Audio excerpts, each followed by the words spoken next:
Hello and welcome to County Cricket Natters. It's been an absolutely fabulous round of the championship this week. Gosh, what happens when the sun comes out? It's strange, isn't it? I'm here with Sam Dalling and Harry Everett, who's our Dan Whiting for this edition, and our very special guest, Cam Steele.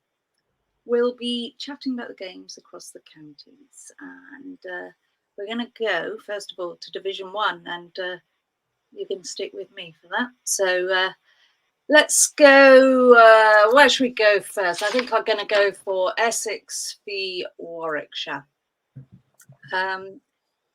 Warwickshire won the toss and chose to bat. They played at Chelmsford. Ed Barnard and keeper Michael Burgess got 165 and 108.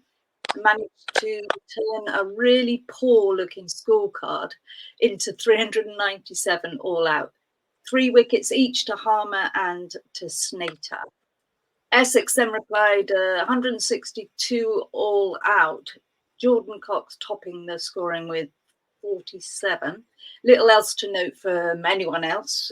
Ray, Barnard and Simmons all with 2 wickets each. Warwickshire were then all out in less than 38 overs for 94. Matt Critchley 4 for 24 and Harmer again with another 3 for. Essex then had to chase down 331 and they did that for 6 wickets with Jordan Cox 112 top scoring again and poor Matt Critchley finishing on 99 not out. 4 wickets apiece for Oliver Hannah-Dolby and Rob Yates. So Essex win by 4 wickets. Yes, an impressive other win again, Sam, for Essex. Well, it's the equivalent of a come-from-behind victory, isn't it? I mean, to win like that, having considered a first innings lead of the best part of 230, 235, I think it was. They're just so good, aren't they? They are this side that have got quality throughout and match winners. Like Jordan Cox, we said it before, what a signing he's been. They lost Dan Lawrence, they brought Cox in. And I tell you what, if you look at the numbers in that second innings, 112 off 192 balls. So that's Jordan Cox showing he knows how to build an innings and play to a situation. So poor old Ben Folkes is always under fire for the keeping spot. And actually, there's like half a dozen of them. We'll talk about a few different keepers over the course of the show. But Critchley, leg spin, Cam, you're a leggy. It seems to be the season of the leggy, doesn't it? Yeah, pretty happy with it that way. Yeah. Critchley obviously had a pretty good game against Warwickshire with 4 for and then his 100 in the 4th innings. I think it's just in that side he's able to bowl because Harmer brings so much control. I mean, Critchley's obviously a great bowler as well. He's got lovely control for a leggy, so it's nice to see him in the wickets. How hard is it to get that control for the leg spin? I mean, we talk about it as pundits, but I mean, it takes a long time, right? It takes a hell of a long time, and it takes a lot of confidence as well. So yeah, I think any leggy who's exerting any sort of control, you can see that. Well, you should know that there's been a lot of work go into it, and there's probably a good captain behind it too. Warwickshire having a bit of a tough time, eh, Harry? Are you surprised? Yeah, well, it's one of those. I love Ed Barnard, massive fan of Ed Barnard. I think he's not done so much with the ball. He's one of those, he gets 100 and he gets a golden duck. I mean, I remember watching him for the Lions against West Indies at Grace Road a few years ago, and he's more of a bowling all-rounder. I feel like now he's turning into a batting all-rounder. I mean, him and Burgess sort of bailed them out in that first partnership, that first innings. But it's one of those games that could have gone either way. I know it's a bit of a cliche, but Essex winning that by 4 wickets. You don't expect Warwickshire to be 94 all out. It's a bit like the Somerset Kent game. You see a massive innings and a small innings, and I just thought it was an odd game in that sense. Yep. Well, moving on to Notts v Hampshire. Hampshire won the toss at Trent Bridge and decided to field. Lyndon James with 106 not out was the only scorer of any note, with a few small partnerships later on in the order. Wickets for the ever faithful Abbott, And Notts were all out for 235. Hants then were all out for 276, giving themselves a slender first innings lead of 41. Dawson and Barker, the high scorers, with 95 and 94, just missing out on that century. And Stone with 4 for 62 and Remington 3 for 70. Nott's second innings lasted less than 80 overs, with Joe Clark and Jack Haynes making half centuries. Wickets this time came from Felix Organ and Abbott. Notts were all out for 209. Hampshire needing 171 in their final innings, and they reached it in 51 overs with Middleton on 59 not out. Hampshire win by 5 wickets. Notts not having a good time, are they, Harry? No, again, I think Notts are a good side on paper. You look down that lineup and think, how are they not doing slightly better? But then Hampshire and Lancashire, we'll talk about Lancashire a little bit later.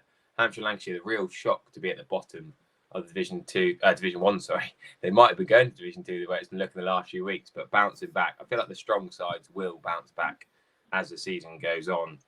I mean, Hampshire got strength and depth. I was saying on the podcast the other week how Abbas and Abbott haven't fired yet this season. Keith Barker comes in, first game, does the business. John Turner's not got in yet. He played for Exeter at the Mire against Exmouth in Devon Cricket. He's working his way back up into it. You know, he might be a late bolter perhaps as a replacement if there's any injuries in that World Cup squad. He needs to get himself fit. Potentially more of a white ball bowler, but I'm sure he will play a part in the county championship. So I still think Hampshire will be there or thereabouts. And I think Notts will stay up, but I'm surprised they're not doing slightly better. But yeah, Hampshire are going to come good. Liam Dawson getting the runs again. He's just such a quality all round. He'll be up there in the MVP stakes. Don't worry about that. Or still not really firing at the top either, Sam. No, well, he got 100 last week, didn't he? Isn't it? Yeah. Yeah, I mean, but we saw him at Taunton make a double 100. He hits the ball really hard. I want to talk about Dylan Pennington, though. 21 red ball wickets so far. He's one of the trio that they signed at Trent Bridge from Worcestershire. He feels like he's been around ages and ages. I think it was of 2017, 2018. He made his debut, but he's only 25. He's got through that period, which feels almost like a rite of passage for quick bowlers. We have to have a back injury or two. And, it's just the body growing into the demands of quick bowling. And England and Rob Key obsessed with pace. Pennington has pace and he's picking up wickets. I think he might get a go this summer. Not sure. Firstly, not sure why Harry's turned sideways midway through. I don't know if that's him attempting to nod or disagree with me about Dylan Pennington. But I think Josh Chung is injured, and I think Pennington could get a call up. I remember, I think Surrey, it might have been 2018-19. They played and won the championship at New Road, and Morkel was playing for them at the time, and he said he was blown away by Dylan Pennington. So if someone of that caliber thinks you're a decent quick bowler, you're probably a decent quick bowler, aren't you? Yeah, what do you think, Cam, about Pennington? To be honest, I haven't actually seen loads of him. I've sort of missed him through injury when I was at Durham playing against Worcester. And then, I haven't played against him yet this year. So no, looking forward to playing against him. It's always nice to see players going well. And when you're a quick bowler, and obviously he's made a pretty big move to go to Notts, and pretty ambitious move. So it's nice to see that paying off for someone. And yeah, what about Joe Clark? Have you played against him much? Yeah, unfortunately, he's hit a couple of T20 against me. Yeah, he's obviously a class act, and obviously he's got big England ambitions by taking the gloves and everything as well. He's had an incredible start to the year, and I mean it's not surprising. He's one of the finest players in the country and has been for a while. So hopefully he just doesn't do it against us. I think there'll be a few people hoping he does do it against you, but that's not. Sorry, you're unpopular, so that's okay. I know everyone. Not on this podcast. Not on this podcast. No, absolutely not. I think Surrey are great, but always the people that are doing the best. Everybody wants to topple, don't they? It's the way it is. We'll move now to Lancashire v Durham.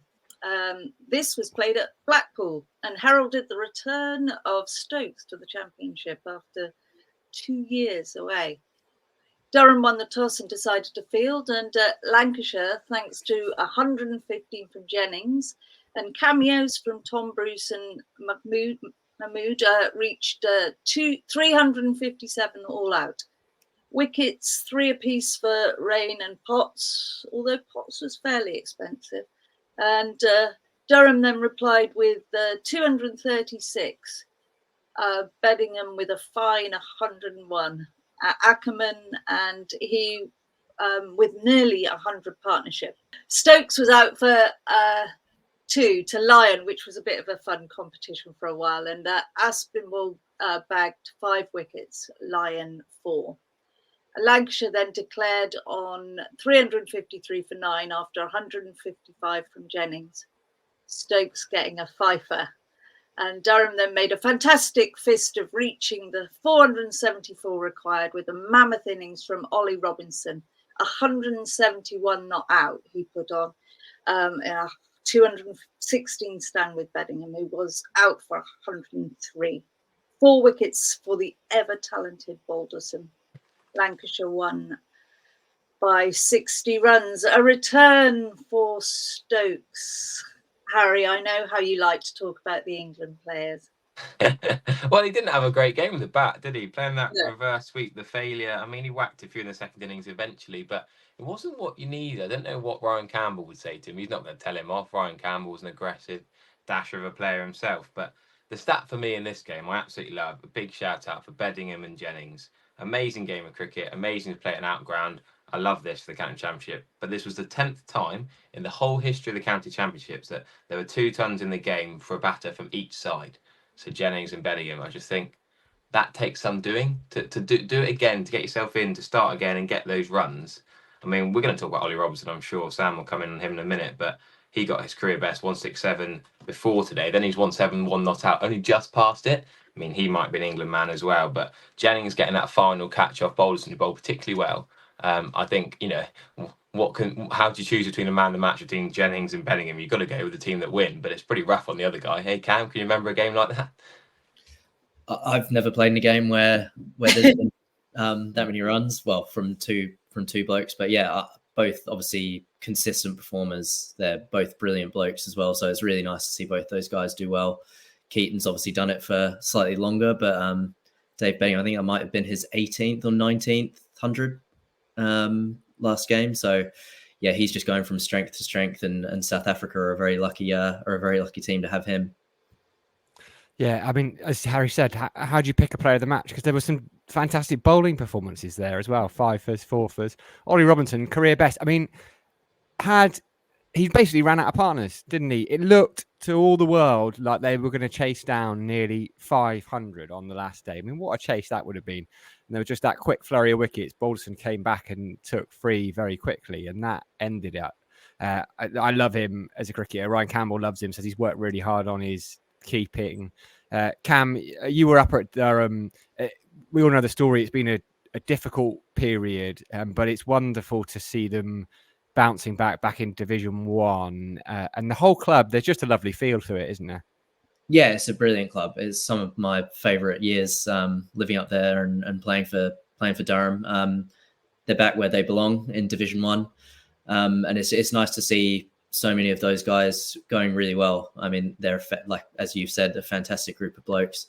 And seeing guys come in who I know are lovely people, like Ollie Robinson, come and transform the club as well, is really nice.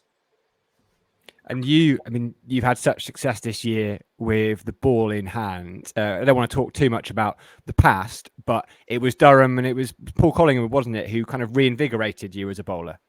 Yeah, it was. I mean, I came back from the Yips and then in about 2016, 2017, played my first year at Durham, and Collie always loved my bowling. And it was a really exciting time in my career.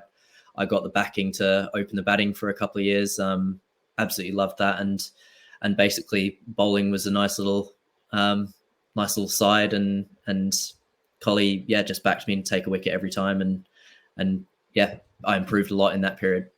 Cam, on that time at Durham, was just thinking, Keaton Jennings, we talk about how well he plays spin. Did you find yourself in the nets bowling a lot at Keaton? Did he help you, you know, bowling at someone who plays spin so well at the highest level? Yeah. I mean, I bowled at him, I think, every net session that we were there. And I think, firstly, he couldn't pick my wrong, and he can now. But that was nice to know that sort of a player who is as good at playing spin as he is could struggle against my spin. That was sort of a nice little boost up, really, and base to go from. Well, it was a surprise anyway that Durham lost to Lancashire, since Lancashire have not had a great start to the season, and Durham, as you're all saying, have been looking really, really strong generally. So that was a bit of a shocker. And moving on to not quite such a shocker, but Surrey v Worcestershire. You weren't there for it, Cam. Obviously dropped, for a nice holiday, I think, that you had, didn't you? But Worcestershire won the toss and decided to field at the Oval, and they probably were pretty happy that they did do so, considering in their first innings, Surrey were 15 for 4 in 6.1 overs. Losing Burns, Sibley, the informed Smith and Folkes. But then Lawrence and Clark put on a stand of 148. Surrey didn't get any batting points, though, as they were all out for 213. That must be pretty much of a first for this season. Worcestershire were then all out for 128. D'Oliveira not out for 30 and Waite out for 35. But they were the only scores of note. And Worrell got a hugely impressive 6 for 22. He's not been bad this season again. Surrey then were all out for 427 with scores from Burns, Smith, Lawrence and Clark, and they set Worcestershire 512 to win. Wickets for Singh and Gibbon and Waite. Worcestershire gave a bit of a rear guard offence from Smith and Gibbon, but they were all out for 231 with Worrell getting another 4 wickets, so 10 wickets in the match. And Surrey won by 281 runs. That was a real turnaround from Surrey. Were you watching, Cam, at all? I was there days 1 and 2. Yeah. Yeah, so I found out the day before that I wasn't playing, but was 12th man for days 1 and 2, and it was another classic Surrey performance. I think it's the first time we've lost a toss and batted first at home this year, and the Oval has been notoriously green for the last few years in the first innings. So I think what was so impressive about our batting performance in both innings was that it was doing a lot, and at 4, I think we were 4 for 15 in the first innings. That the guys, there was never any panic. No one believed that we were going to get less than 200. And the counter attack from Ollie Pope and Dan Lawrence was pure class, really. So I think that was what was lovely to see. And then Dan Worrell just doing the business as per usual. He's got to be one of the best bowlers in the world at the moment. He's absolutely unbelievable, and is a very, very fun teammate. So there's a few happy people to see him get 10 for. Cam, I remember speaking to you after that Oval game, and you were saying that I rewatched the video interview back last night, and you said, hopefully I'll get a game in the next game, because the Kookaburra ball, obviously you started, they thought with spin that would suit. And then you said, Frankie Worrell's back. And you said, I'm not sure if you're going to play the next couple of rounds. And you did. What was the conversations there? For me playing? Yeah, you or Worrell, or trying to get someone else. And there's so many options for Surrey. I think when Frankie's fit, Frankie plays. You just can't leave him out of the side. And I think for me playing, I've basically got the backing since the start of the season, that the balance we're generally going to go with now is 4 seam, 2 spin, Dan Lawrence being the other spinner. And I've been fortunate for that, but this game it was extremely green, and the balance that they wanted to go for with the workloads of 5 seamers kept me out, which is unfortunate for me, but I understand, and it's best club in the country, so you're going to miss out at times, and I've just got to be cool with that, and hopefully play the rest of the season. Yeah. They all bat, I suppose, helps as well. I mean, Jordan Clark, we talked about him enough. I thought he bowled quick at the Oval earlier this year, actually. I think, commented on him a few times, he was at Lancashire and then recent years at Surrey. You think of him as a medium pace and moves it a bit, can bat. But at the Oval against Somerset a few weeks back, he really got the ball through. Has he got quicker over the winter? Is that a thing he's been working on, you're aware of? I wouldn't say he's particularly worked very hard at it, but he's extremely. You can probably see from the side he's an extremely good athlete, and he's spent all winter doing. I think he was doing high rocks, but he CrossFit sort of stuff. But he's just one of the toughest guys going around. Puts in every single time, and he probably has added a yard of pace this year. He's missed consistent. Probably doesn't get as many of the plaudits as he deserves. Yeah. When you're playing with guys like Frankie, Kemar, Sean Abbott. But yeah, Jordan's the mainstay. And I mean, his knock of 98 was pure class. Again, unlucky not to get 100. And he just always offers with bat and ball. Yes, you wanted to come in, Sam. I saw. I did, but I was going to talk about Jordan Clark. So we're great minds think like it's not impossible. It's not impossible. He could get a test call up. You know, Jordan Clark. He's the unheralded one in that side. Not impossible that Frankie Worrell, by the way, could play test cricket for England. That would be absolutely wonderful. I mean, yeah, Surrey are just, you look around them. There's a team of superstars, and then there's also the brilliance of people like Cam, of Dan Worrell, of Jordan Clark. Like I don't know, they're fun to watch. They are. They're really playing against them. Yeah, exactly. And that's what I mean. I was just going to say, unlucky for Worcestershire. They had such a great start, but unfortunately they were outplayed. Moving on to the final game of Division 1, where Sam and I and Harry at times, of course, were at Somerset v Kent. Kent won the toss and put Somerset into bat, and it looked a good thing to do when Dixon was out in the second over, and Lammonby was dropped by Crawley. But then Somerset went on to get their highest score against Kent of 554, with centuries for Banton and a much-needed one from Rue, and a fine innings as well from Lammonby and Gregory. Stewart and Everson got 3 wickets each. Stewart probably the pick of the bowlers there, and Kent were then all out for 178 with a sensible innings from Compton and a determined one from Denley. Overton and Pretorius got 3 wickets each, but it was the return of Leach and his 2 for 22 off 7 overs that pleased the Somerset crowd most. Kent were then asked to follow on, and that was quite a decision that people were absolutely confident of, and then looked a little bit ropey for a while. And there was, what followed was a sublime innings by Crawley of 238. It was his highest for Kent, and was backed up by Compton, Beldrummond and Denley, the stalwarts. And Kent were finally all out for 564, with 5 wickets being carried over to the final day. And Somerset was set 189.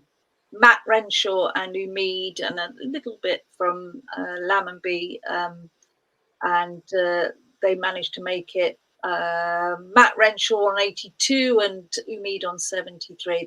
They made the score in 44 overs. Never really looked in doubt. Just a bit of a wobble when Lammonby was out.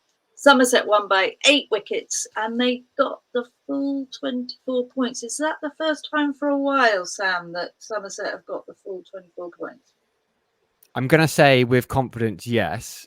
What I can't do is back that up. What I'd love to be able to do is, like, if I was Dan Kingdom and maybe Harry Everett will be able to fill the boots, I'd love to be able to say, and yes, the last time they did it was back in whenever. I can't do that. I don't need to do that, though, because a maximum points win is a maximum points win. It must feel so brilliant. And it was the perfect day of full-day cricket from a Somerset perspective. It wasn't quite the thriller we've seen elsewhere. But you talk to a lot of players, and I wonder if Cam will back this up too. And they say that there's nothing more satisfying than sitting in the dressing room at the end of 4 hard days cricket, because they are hard days, right? They're long days. We sit and watch it. It's fun, but you're on your feet. The game ebbs and flows. It's tough on the body. Sitting there and having a beer or a soft drink with your group of mates, having won a game. I heard the Blackbird song ring out from that Somerset dressing room. And we should give credit to Kent and Zach Crawley. I'll let someone else talk about him. But from Somerset, like, this is a side that still hasn't had Abel, still hasn't had Kola Cadmore. You're looking during the interval and seeing people like Jake Ball and Sherb Bashir and Casey Aldridge who can't get in the side. So Somerset have a little bit of depth this year. I thought it was a complete performance. Andy Amid finished the game with a 6. I love that from Amid, because he has said this tag of being a slow plodder, he can't escape it. It's a running joke, but actually he wants to play in a way that expresses who he is as a character. And 6 to win the game. Well, I think they only needed 2 to win, and he just hit a 6 anyway. Fair play, Andy Amid. Cam, is that right about the 4-day cricket thing and the feeling? Yeah, definitely. I think it's satisfying. It's probably more satisfying if you win in 2.5 days, but more fun. But no, when for Somerset, they're having had that, that's a mammoth effort for them to win that game, and that is an incredibly satisfying feeling. And I'm sure they'll be extremely satisfied with how their season's been going. They're probably slightly underdogs in Division 1, and now I think they're sitting at second. Is it 94 points they're on now? So no, they've done extremely well, and I know Jason Kerr will be very happy with how his boys are going. Another group of really good lads, and it's nice to see guys like you mentioned, Andy Amid as well, who's out the game for a little bit as well. Nice to see him performing and expressing himself out there. Before I let Harry jump in on Crawley, I do have one stat. I remember it. What did Kent get in the second innings? 564, was it? Yeah. That is the highest first-class score ever in a second innings to then go on and lose a game. There's a stat for you. Took the words out of my mouth, Sam. Nicely. Yeah, great minds think pay back for Jordan Clark, mate. Pay back for Jordan Clark. We'll let you talk about, we'll let you talk about Crawley, Harry, okay? Go on then. Well, can you think of a bigger contrast from an absolute shocker of a first innings? Could Zach Crawley have done any worse? 2 drop catches, easy drop catches. Lammonby on 1, lovely height to his left at second slip. We were shocked in the commentary box. We didn't really know how to word it, because he's one of the best slippers, we thought, England Test slipper. And then Banton on 66. Banton went on to get his first-class best of 133. And you think, what can Zach Crawley do, to make this worse? Oh, we'll get an LBW, first ball to Craig Overton in his first innings. And then, of course, he was due. We knew he was going to come good at some point. 238 magnificent runs. It's the sound off the bat, though. In the commentary box, you can't hear it, but I went on a wander around the ground between stints on comms, and wow, just the boom of the bat is an unbelievable noise. And the way he just picks up length so quickly, the pulls, they're not even pull shots half them. They're like short arm jabs because he's tall and just thumps it around. But there's some amazing stats on this game. You look at, that's the second time Tom Banton and James Rew have got a ton together. Their partnership was superb.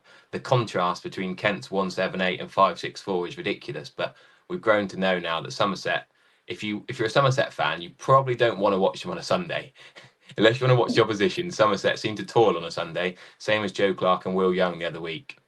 The pitch is flatten out. Whatever Nick Pepper can do, he's great work he's done with the wet April and May we've had, but they're going to flatten out, and it's going to be good for batting on day 3. But Somerset got enough and eventually got over the line. It was a remarkable topsy-turvy game. But I mean, Cam Steele, how much have you had to bowl as Zach Crawley? Not very much, thankfully. He got Frankie Worrell twice against us. Yeah. No one's bowled it much, have they, before yeah, this? I actually, funnily enough, bowled a lot at him in the nets in in Australia when he was playing for Hobart Hurricanes. I bowled at them a little bit, and that wasn't particularly fun at times, but yeah, always good practice. Yeah, I went and watched him at Hobart Hurricanes. He bat a 4 in a few games. I thought he'd open every time. They moved him around the order a little bit. I watched him in the nets, actually. I watched Zampa bowling in the nets at the Hurricanes, and I couldn't quite work out. I don't think the Hurricanes knew enough about Zach Crawley, where they wanted him to bat and what they were doing with him. Did you have any thoughts on that? Surely he's got to open. But I don't know. To be honest, I actually didn't watch heaps of it. As you can tell from my Pennington comment, I don't watch heaps. So, yeah, I don't know. I mean, if you're getting him in, surely he's opening. But yeah. Only Harry Everett can dig into like previous editions of the Big Bash on County know. Cricket Natters. Yeah. That is what we have him here for. I love it. Dunstone Arena is stunning. It's a cracking ground. I literally put my camper van 20 minutes from the stadium. It's unbelievable. Literally, the car park opposite the ground, watch them play, and then you can go on the outfield afterwards. They let all the players, after 10, 11 at night, they let all the kids run around on the outfield. Brilliant setup. Lovely.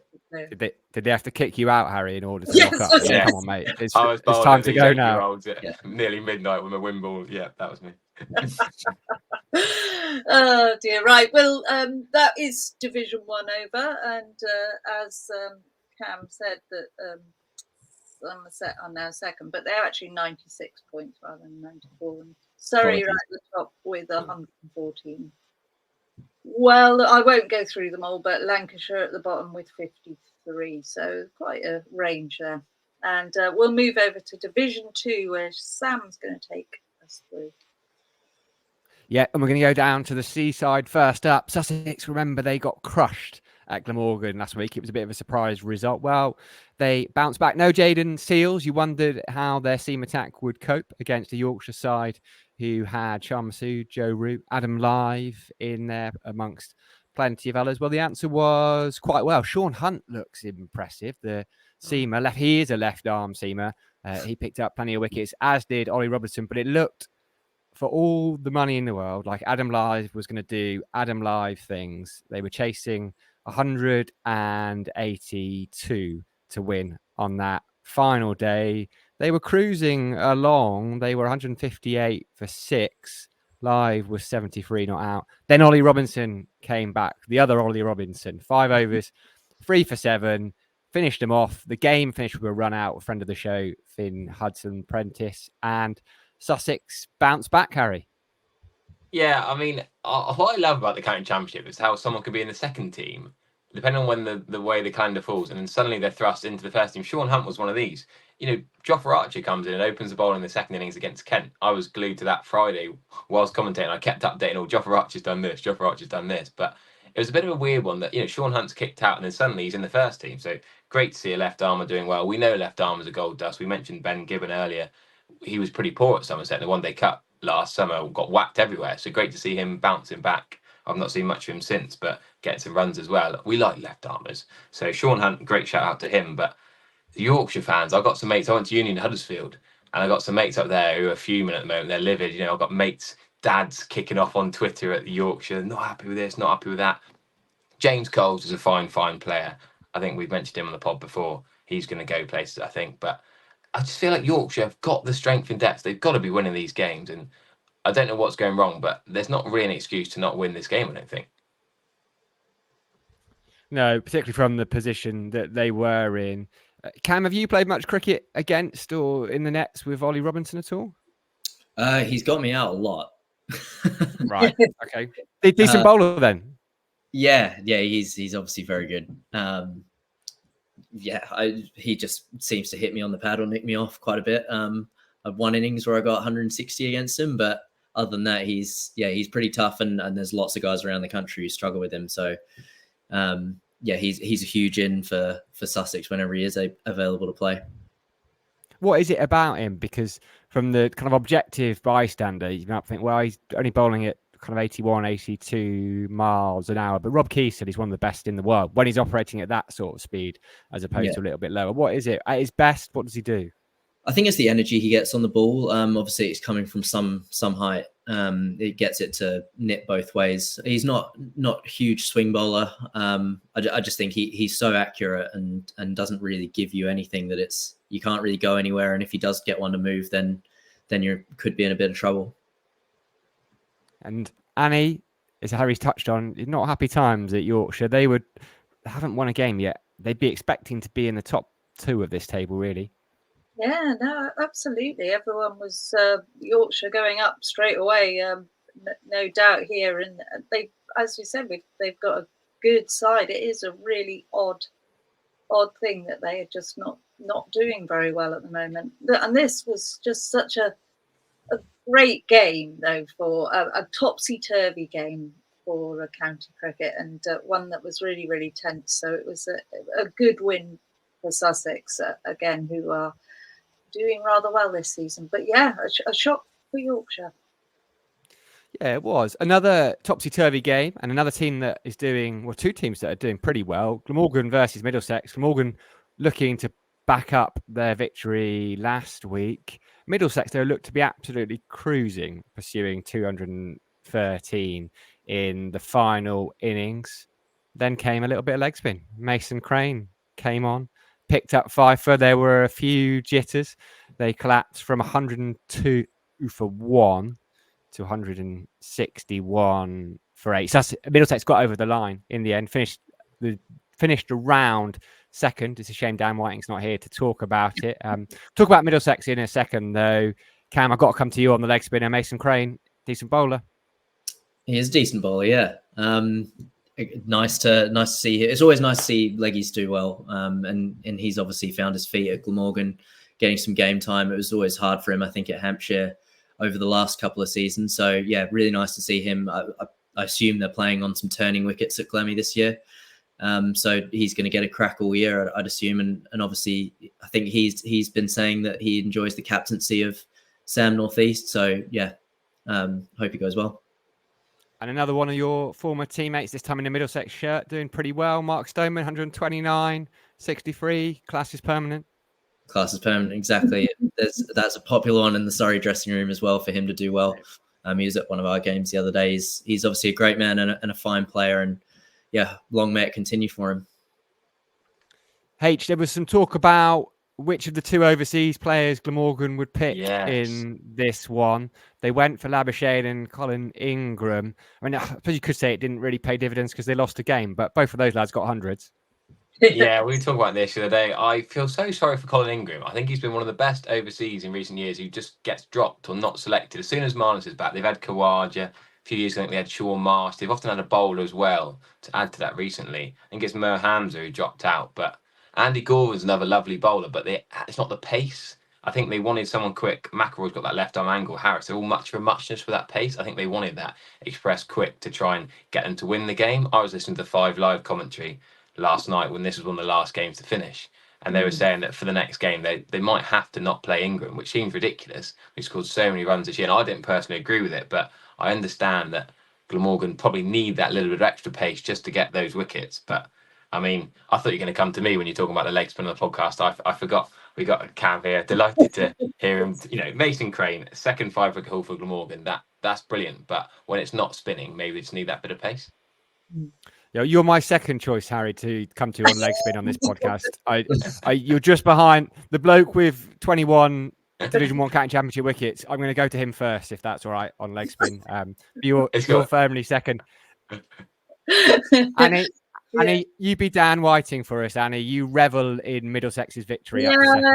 Yeah. Well, you see that I'm on a WhatsApp group with a load of Middlesex fans, and the tension in the last overalls, a few overs, or maybe even the last hour from the Middlesex fans was massive, because it really was. I mean, they were down to 8 wickets and they needed a good lick still, and it was a very tense time right then, and managing to hold on is fantastic for Middlesex. I don't think they would have done that last season. They did just not really make any good stands, or they didn't come back. They didn't have the luck.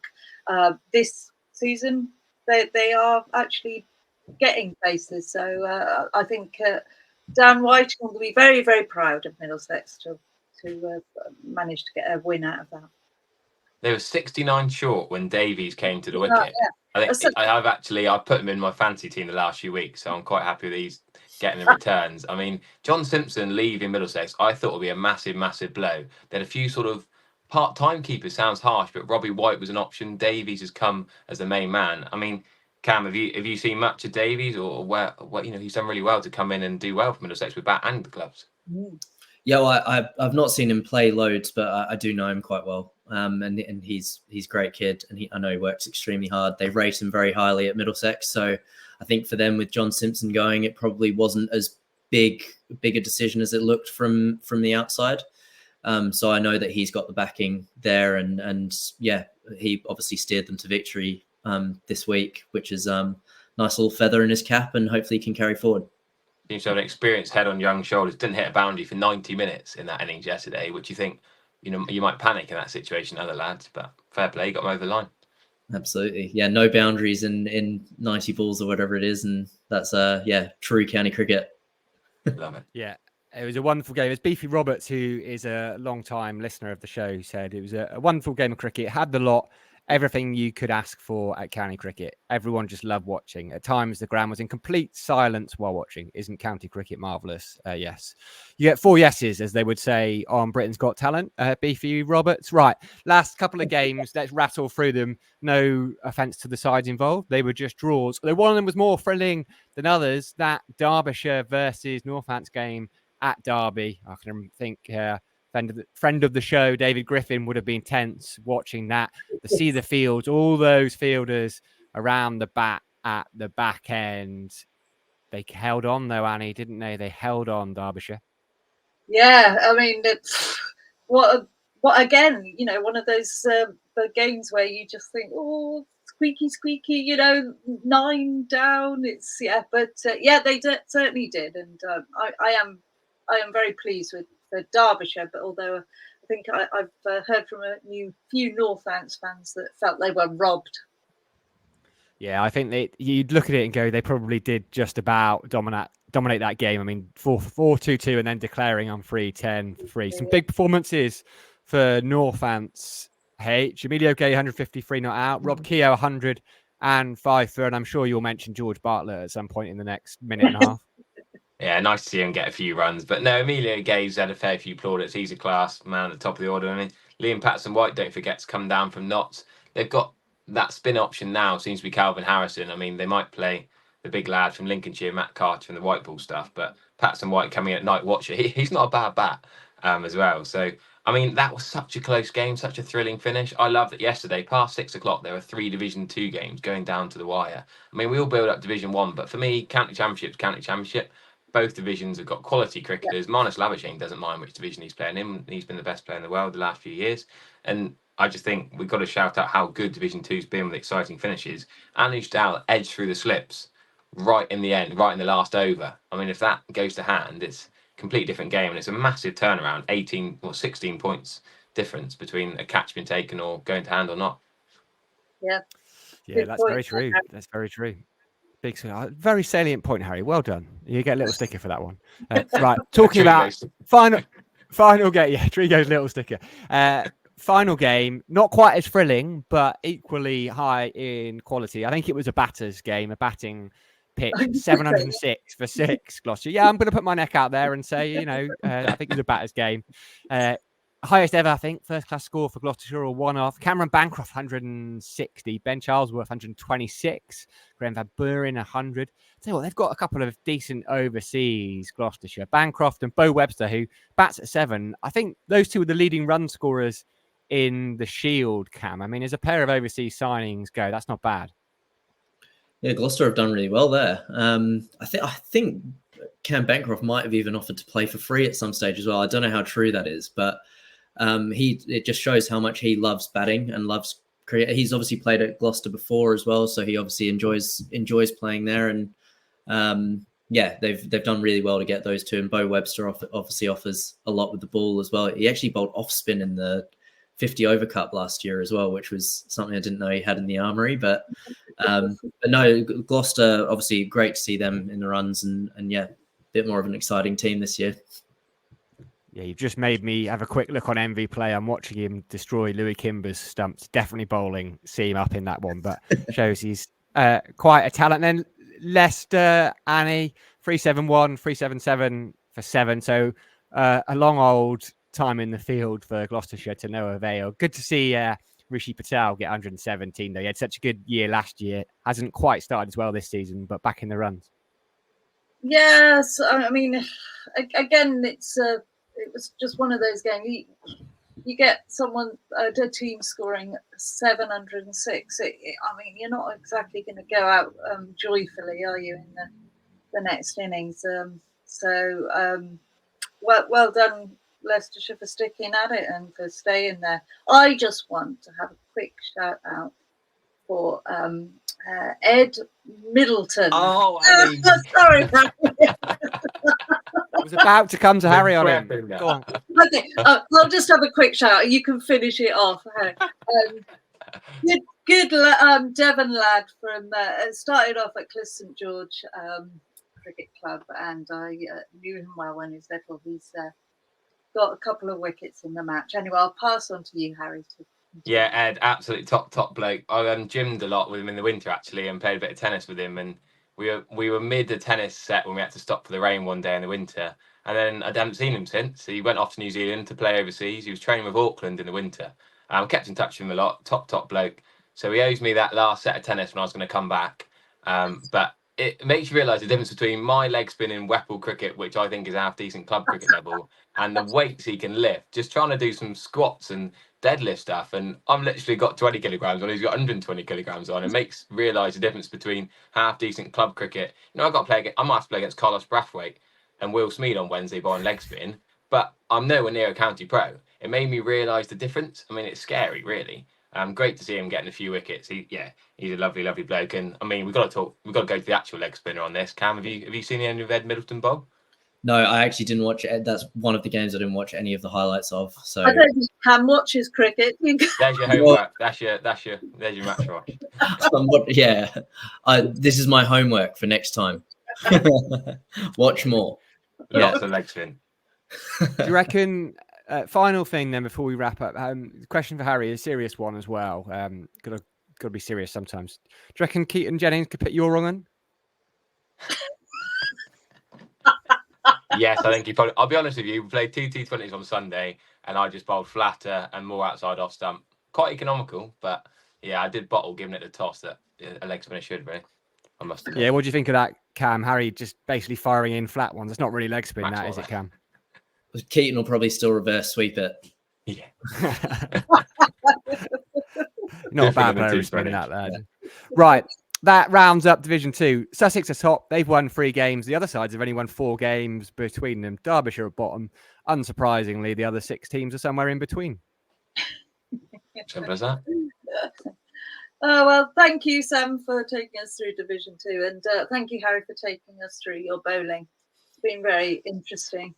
But mostly thank you to Cam for making us come very early in the morning and joining him to talk about the latest round of county championship. We'll be back. I think it's the final round for a few weeks next week, and we'll be back to take you through that. Thank you for joining us.